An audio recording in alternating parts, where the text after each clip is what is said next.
ప్రభు అయిన యేసుక్రీస్తు నామంలో ప్రతి ఒక్కరికి పేరు పేరున నా వందనాలు తెలియజేస్తూ ఉన్నానండి.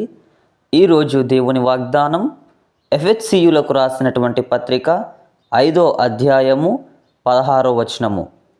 అజ్ఞానుల వలె కాక జ్ఞానుల వలె నడుచుకొనున్నట్లు జాగ్రత్తగా చూచుకొనుడి.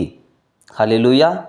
దేవుడి రోజు సెలవిస్తూ ఉన్నటువంటి మాట, అజ్ఞానుల వలె కాక, హల్లెలూయా, జ్ఞానము కలిగి జాగ్రత్తగా నడుచుకొనుడి. ఈరోజు బ్రతుకుచున్నటువంటి దినములలో అజ్ఞానులు ఎక్కువైపోతూ ఉన్నారు.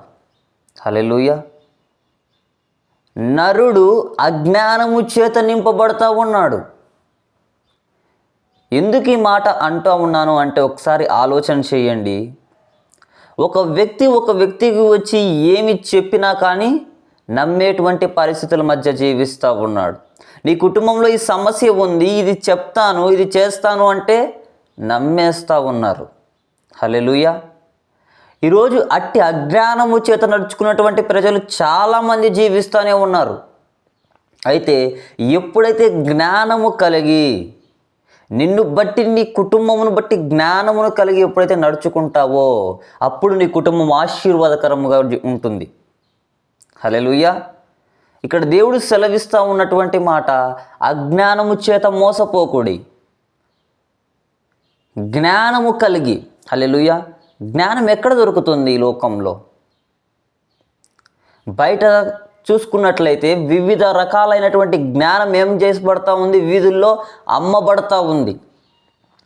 కానీ ఈ లోకాన్ని జయించాలి అన్నా, ఈ లోకంలో ఉన్నటువంటి పాపాన్ని జయించాలి అన్నా ఎప్పుడైతే నువ్వు వాక్యాన్ని చదువుతావో, హల్లెలూయా, ఎన్ని గ్రంథాలలో చదివినప్పటికీ కూడా అట్టి జ్ఞానాన్ని అయితే నువ్వు సంపాదించలేవు. కానీ ఎప్పుడైతే పరిశుద్ధ గ్రంథంలో ఉన్నటువంటి వాక్యాన్ని చదువుతావో నిన్ను మార్చడమే కాకుండా అనేక మందిని గూర్చి మాట్లాడుతుంది. హల్లెలూయా. తప్పులు పట్టాలి అనేసి చదివినటువంటి ప్రతి వ్యక్తి కూడా ఈరోజు దేవుని సేవ చేస్తూ నిలబడుతూ ఉన్నారు. హల్లెలూయా. ఇది మనుషులని మనసు మార్చేటువంటి గ్రంథం అండి. హల్లెలూయా. మత మార్పిడి కాదు, కుల మార్పిడి కాదు, మనసు మార్పిడి మాత్రమే. హల్లెలూయా. ఈరోజు అట్టి జ్ఞానము కలిగి చిన్న పిల్లవాడిని మొదలుకొని ముదిమి వచ్చే వరకు ముద్దాడు వాడని నేనే అనేసి ముసలితనము వరకు యవ్వనులను గూర్చి, స్త్రీలను గూర్చి, ప్రతి ఒక్కరిని గూర్చి బైబిల్ గ్రంథంలో రాయబడి ఉంది.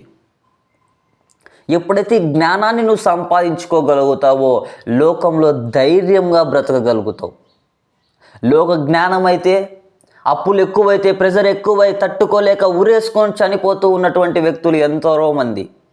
లోక సంపాదన మీద ఎక్కువైతే అది చేయాలా, ఇది చేయాలా, ఏం చేయాలా అనేసి టెన్షన్ పడి చనిపోయేటువంటి వ్యక్తులు ఎందరో. హల్లెలూయా. కానీ ఈ జ్ఞానం ఎప్పుడైతే నువ్వు సంపాదించుకుంటావో, ఈ పరిశుద్ధ గ్రంథంలో ఉన్నటువంటి జ్ఞానాన్ని ఎప్పుడైతే నువ్వు స్వీకరిస్తావో నీవు బ్రతకడమే కాదు, ఇంకా 10 మందిని జీవింపచేయగలుగుతావు. హల్లెలూయా. అట్టి కృప నీకు, మన కుటుంబాలకి, అందరికీ కూడా దేవుడు అనుగ్రహించునుగాక. దేవుడి వాక్యాన్ని దీవించునుగాక. ఆమేన్. చిన్ని ప్రార్థన.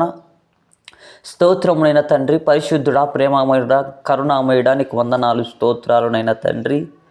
మా ప్రపంచం అంతటిని ప్రభు మీరు జ్ఞాపకం చేసుకొని నైనా తండ్రి, అజ్ఞానుల వలె కాక ప్రభు జ్ఞానము కలిగినైనా తండ్రి నీ యందు భయభక్తులు కలిగి జీవించే కృపను దయచేయమని, మీరే సహాయము జరిగించమని.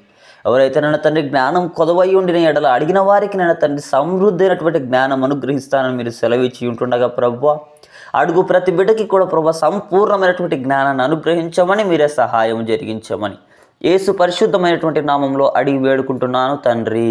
ఆమేన్.